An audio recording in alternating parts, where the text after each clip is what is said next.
أعوذ بالله من الشيطان الرجيم بسم الله الرحمن الرحيم وبه نستعين وهو خير المعين وصلى الله على سيد الأنبياء والمرسلين وعلى آله الطاهرين المعصومين أما بعد نهج البلاغہ اور اس کی پہچان، تعارف اور انٹروڈکشن کے حوالے سے آج 10واں اور آخری سیشن ہے۔ ہم نے گزشتہ سیشن میں یہ عرض کیا تھا کہ اکثر یہ سوچ ذہن میں پیدا ہوتی ہے کہ نہج البلاغہ کا موضوع کیا ہے۔ اب نہج البلاغہ کے موضوع سے متعلق کچھ معروضات پیش کی تھیں، جن کا خلاصہ یہ تھا کہ جیسے قرآن مجید کا موضوع ہدایت انسانی ہے، نہج البلاغہ تفسیر قرآن کے حوالے سے اسی موضوع کی حامل ہے۔ البتہ یہ ذہن میں رہے کہ اگر شروع نہج البلاغہ میں علامہ سید رضی کے مقدمے کو پڑھیں تو انہوں نے جو چیز مد نظر رکھی ہے وہ ہے فصاحت و بلاغت کلام امیر المؤمنین۔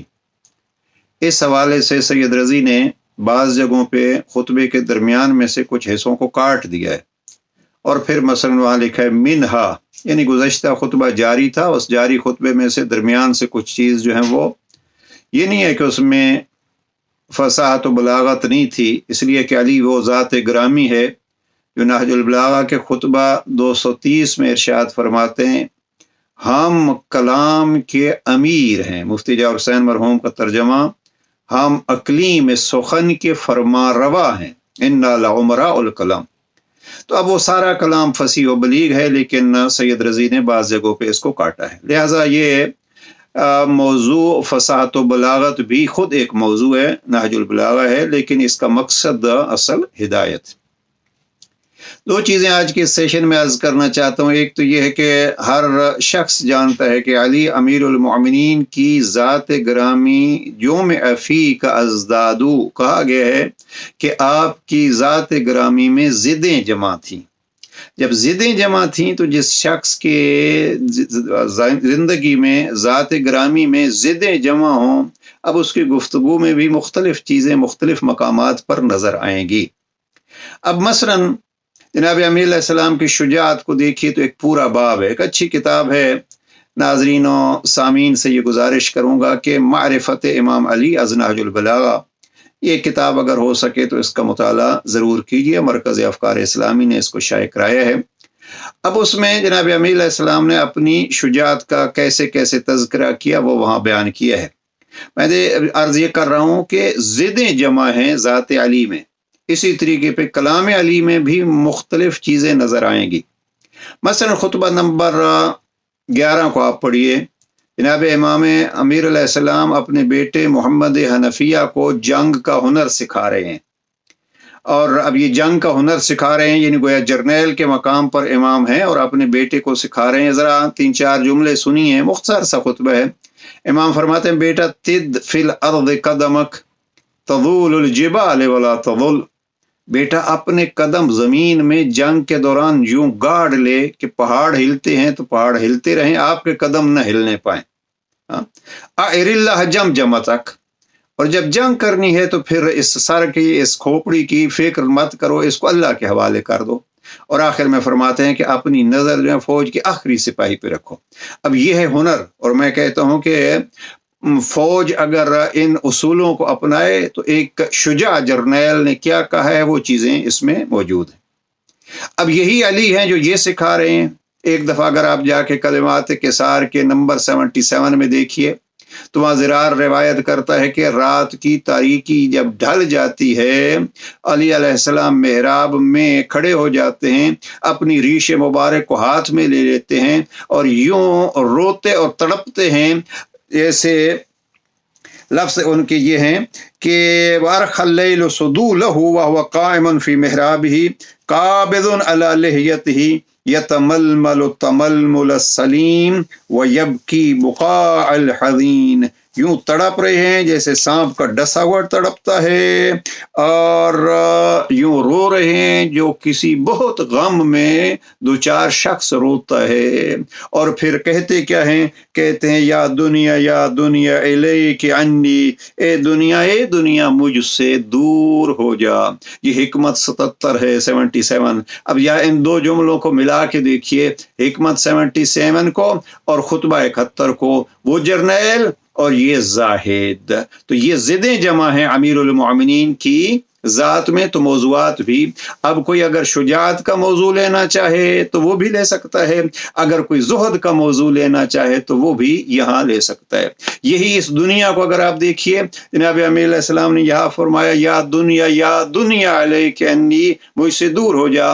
اب اگر کوئی شخص امام کے سامنے دنیا کی مذمت پیش کرتا ہے تو اس کے لیے جا کے دیکھیے کلمات کثار نمبر 131 میں جائیے آپ، 30 میں، یا اہل الدیار الموحشہ، 31 بلکہ، امام فرماتے ایھا الظام للدنیا۔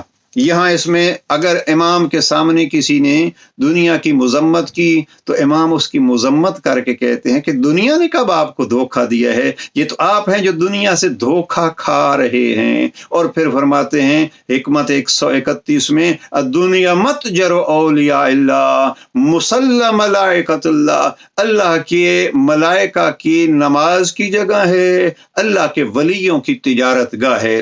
اب یہ کیا آدمی سمجھے وہ علی ہیں، یہ علی ہیں، تو یہ ہے جوم فی کا ازدادو، علی کی ذات میں ضدیں جمع نظر آتی ہیں۔ تو ایک پہلو یہ ہے کہ ہر موضوع کی کتاب ہے نہج البلاغہ جو انسان کی رہنمائی کر سکے اور اس کو فساد سے بچا سکے، وہ چیزیں آپ کو نہج البلاغہ میں ملیں گی۔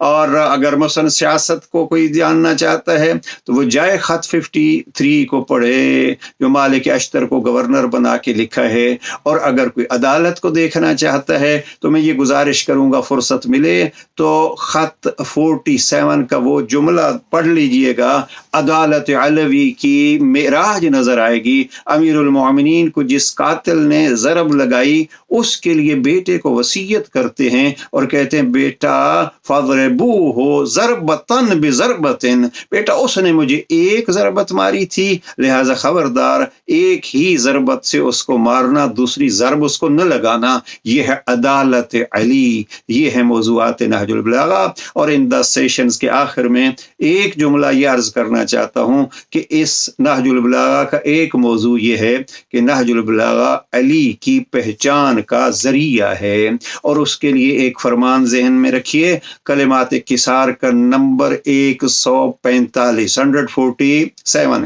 یہ درس اخلاق بھی ہے، علی کی پہچان کا ذریعہ بھی ہے، موضوع نہج البلاغہ بھی ہے۔ جناب امیر المومنین فرماتے ہیں انما المرء مخبوء تحت لسانہ، انسان اپنی زبان کے نیچے پوشیدہ ہے، چپ رہے گا تو اس کی پہچان نہیں ہوگی، بولے گا تو اس کا بول، اس کا قول، اس کی گفتگو اس کا پتہ بتلائے گی کہ یہ کیا ہے۔ المرء مخبوء، حکمت 145 ہے، المرء مخبوء تحت لسانہ، انسان اپنی زبان کے نیچے پوشیدہ ہے۔